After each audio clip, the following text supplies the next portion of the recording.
राम मंदिरातील दान चोरीवर जाब विचारण्यासाठी उद्धव ठाकरेंचं आंदोलन। रविवारी दादरमधील हनुमान मंदिराजवळ राम रक्षा आंदोलन। जाब विचारण्यासाठी देशभरातील हिंदूंना एकवटण्याचं आवाहन।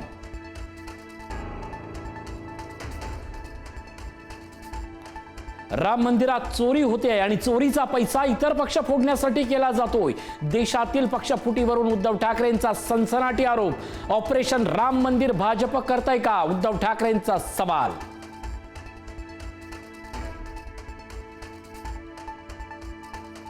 हिंदू राष्ट्राला बदनाम करण्यासाठी उद्धव ठाकरेंची नौटंकी। मंत्री नितेश राणेंची टीका तर उद्धव ठाकरेंचा हिंदुत्वाशी काडीचाही संबंध राहिला नाही। मंत्री शिरसाटांचाही पलटवार।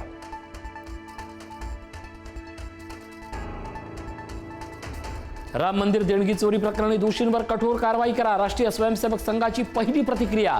राम भक्तांना अत्यंत वेदना झाल्याची सरकार्यवाह दत्तात्रय हुजबाळेंची भावना।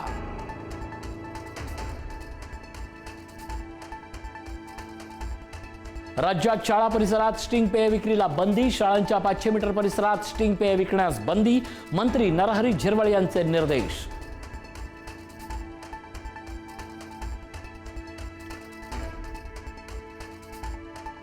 सिया गोयल आणि चेतन चौधरीला 14 दिवसांची न्यायालयीन कोठडी। पोलिसांची कोठडी वाढवून देण्याची मागणी न्यायालयानं फेटाळली।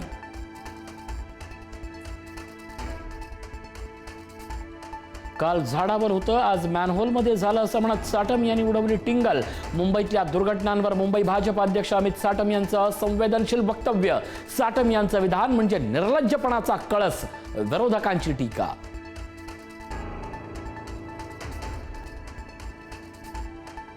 मुंबईत 4446 मॅनहोल अजूनही सुरक्षा जाळीविना। उघड्या मॅनहोलमुळे मुंबईकरांच्या जीवाला धोका। मॅनहोल अलार्म यंत्रणेचा प्रस्ताव, अंमलबजावणीवर प्रश्नचिन्ह। आजही मुंबईसह उपनगरात मुसळधार पाऊस। नवी मुंबईसह ठाण्यातही रात्रीपासून संततधार। सखल भागात साचलं पाणी।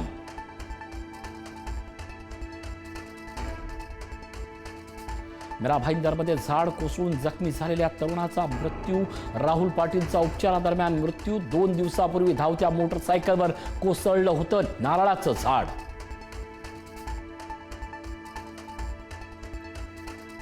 खेड तालुक्यात जगबुडी नदीनं इशारा पातळी ओलांडली। धोक्याची पातळी अद्याप गाठलेली नसली तरी प्रशासनाकडून सतर्कतेचा इशारा।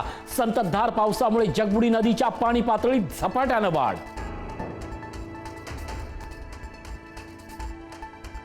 देवगडमध्ये अणुऊर्जा प्रकल्पाविरोधात जलसमाधी आंदोलन। राजू शेट्टींच्या नेतृत्वाखालील शेतकरी आक्रमक। आंबा बागायतदारांच्या न्याय मागण्यांसाठी आंदोलन। तारामुंबरी समुद्र किनाऱ्यावर मोठा शेतकरी मेळावा।